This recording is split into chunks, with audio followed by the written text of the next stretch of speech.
Hey, what's up? Welcome back to another video here on Free Will Photos.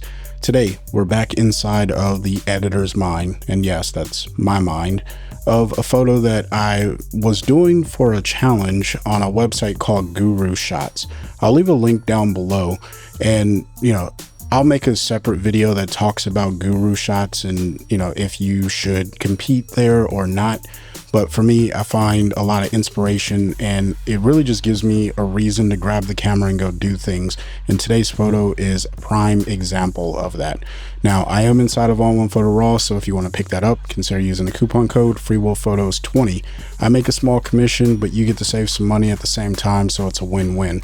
Now, let's go ahead and jump into ON1. Take a look at this photo. All right, so here we are with the image with everything turned off with the exception of Brilliance AI. But to show you what it looks like straight out of the camera, let me go ahead and turn off the preview. This is what the straight out of camera looks like on this image. And then this is what Brilliance AI did with balancing the tones with the way that I have Brilliance AI set up. And this is just working for me. All right. But you can tell, like, the photo, as much as it opened up the tones and did a little bit of color correction, like the white balance, it's still a little lackluster. It's flat. It's not very exciting in my opinion. But for the sake of the Brilliance AI, this is essentially what it did here. Now, to be fair, the local adjustments, you're not seeing those right now, but ON1 did create local adjustments, and you can see how I modified those. By default, it's usually around 20 to 25% that the local adjustments apply at opacity, and I just went ahead and pulled down the sky adjustment. I'm not quite sure what the Flora was doing, but I left it anyway, and we'll get into that. And I didn't actually touch anything in tone and color because I went ahead and just modified the stuff that I cared about modifying in the local section. So we'll jump over there now. So here in the local section, we're going to build it up from the bottom, working our way up so that way you can see how each of these are layered. So the first one, this is that sky adjustment that I pulled down to 8%. And so if I turn it off and turn it back on, you can see it's relatively subtle, but it does make a huge difference, especially with some of the other things that I'm going to add later on. And in fact, I think I came and pulled this back down after I added in some of the other color saturation things that I did. But you can see the sky adjustment that came from Brilliance AI. It pulled the exposure down, boosted the contrast, pulled down some highlights, did a little bit of dehazing, and then I actually moved the saturation and vibrance sliders a little bit more to the right because I wanted to be a little bit more heavy-handed with it because I wanted to bring out some richness in the sky. So that's what happened with the Brilliance AI there. Now, this is obviously an adjustment that I created. And this adjustment is that heavy-handed blue sky look. And right here, it looks intense. I control it a little bit later, and we'll get into that. But all I did here was I adjusted the color temperature, and then I adjusted the saturation. If I hit the letter O, you can see how that mask was applied. It's essentially the exact same mask that Brilliance AI created. I just copied it onto my own adjustment layer. So that way I can do that adjustment. All right. I just didn't rename it, but that's what's happening there. So the next thing here is a luminance adjustment. And if I hit the letter O, nope, not on the mask. Let me get on the right mask. Now, if I hit the letter O, there it is. This is a luminance mask that I created, and I modified it. Obviously, I have the feather pulled up. I modified the levels because I wanted to get into very specific areas. And essentially, I was targeting kind of like the middle bright areas. I'm not sure. It's not quite the middle grays because I am including some of the brighter areas, but that's relative to the photo itself. Now, without the feather, it didn't look very good. So I actually had to turn off the mask and then increase the feather so I can see how it's impacting the entire photo. And that is a great way to work. So that way you can really see what's happening to your image. So if you look at the snow on the roof here, if I turn this off and then turn it back on, you can just see how it brings a little bit more brightness into the overall photo. And all I did here was I increased the middle grays, because again, I'm targeting the middle grays in the image. I wanted to increase the middle grays in just those, by selecting just those areas at least, or something very close to the middle gray. I wanted to exaggerate that to make it obvious where the sun was coming from or the light was coming from. However, I didn't want to like overdo it. And then I gave it a very small boost in temperature. If I reset this, you can see it just gets really cold. But when you put this at a 1, it just warms it up. And if I went any further, so let's say I make this like a 2, it gets warmer and it's almost unperceivable, the difference between 1 and 2. But for me, I was able to tell at the time that I was working. But let's say I make this a 4. Now it's really warm, and you could get away with that probably, but now it just looks like yellow, dirty snow. And that wasn't the thing that I was going for. So that's why I left this set to 1. And I think 1 gave it just the right amount of warmth that helped with the direction, as well as the adjustment that I was making here with the luminance. So let's turn this off one more time and then turn it back on. And you can see it's also doling down the sky a little bit, right? Because if you look at the sky, it's more vibrant. And then when I turn it on, it's not as vibrant. And that's why I was pushing the saturation on the previous layers.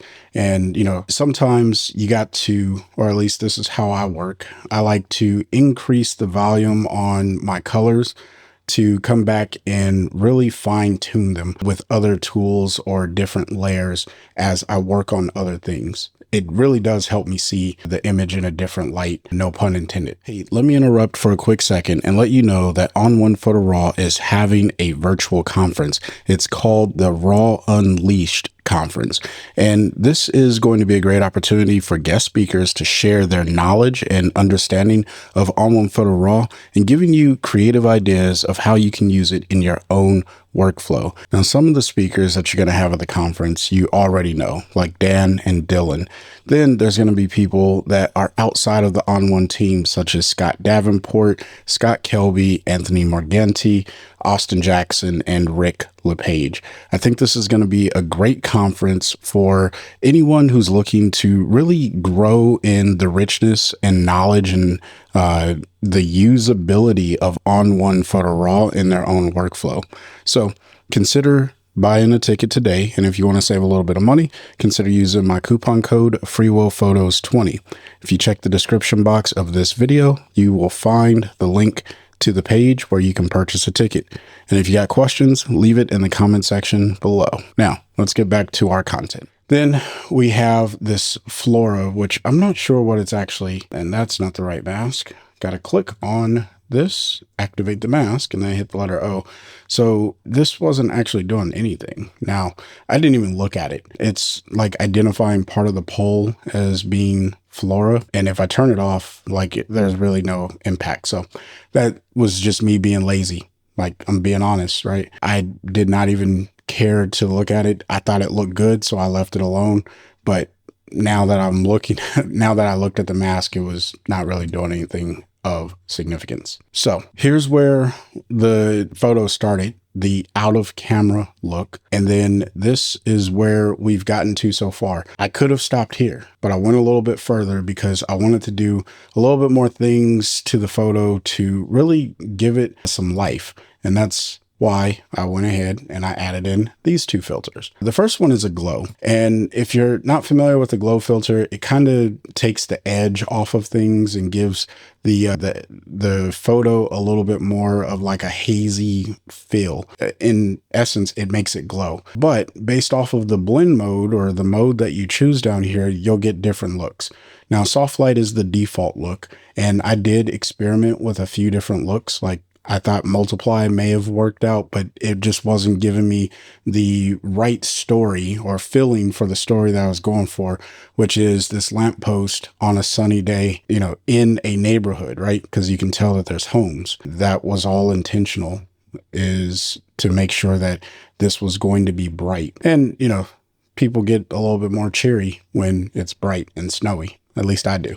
So that's kind of where I was going with that. None of these blend modes were really working for me, so that's why I left it on soft light, because I think that that was delivering the best look. And then these two things I just played around with until I got a look on it that I liked. I turned this off and on multiple times because that's just the way that I work.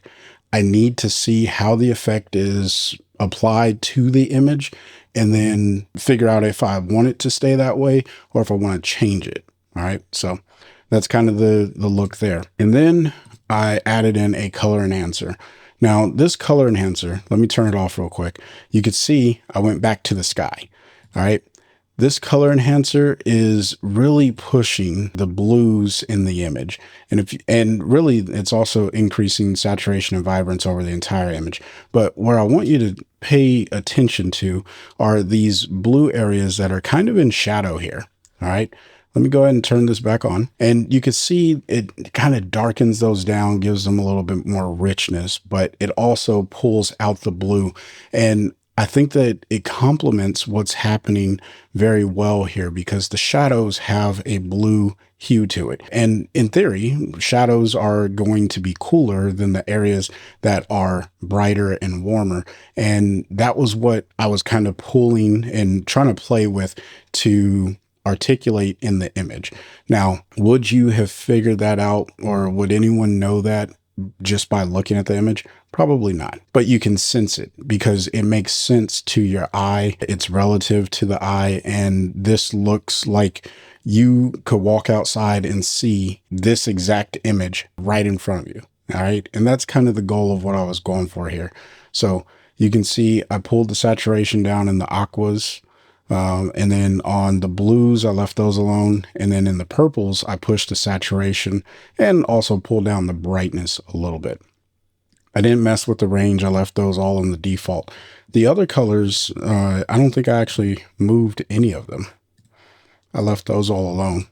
So all I did with this color enhancer was literally push the saturation over the entire image and then the vibrance over the entire image just a little bit to get this final look. So here's the straight out of camera.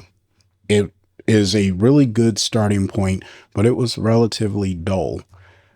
And then with a little bit of editing, I was able to get to this. So hopefully you found some value in today's content. If you did, smash the like button. Now, if you want to see more of the inside of the editor's mind video series, then go ahead and click the video that's on the screen now. If you got questions, leave it down in the comment section because I would love to be able to answer your questions or hear what you thought about the photo or what you think about doing the technique. Until next time, I want you guys to stay inspired and keep creating. Peace.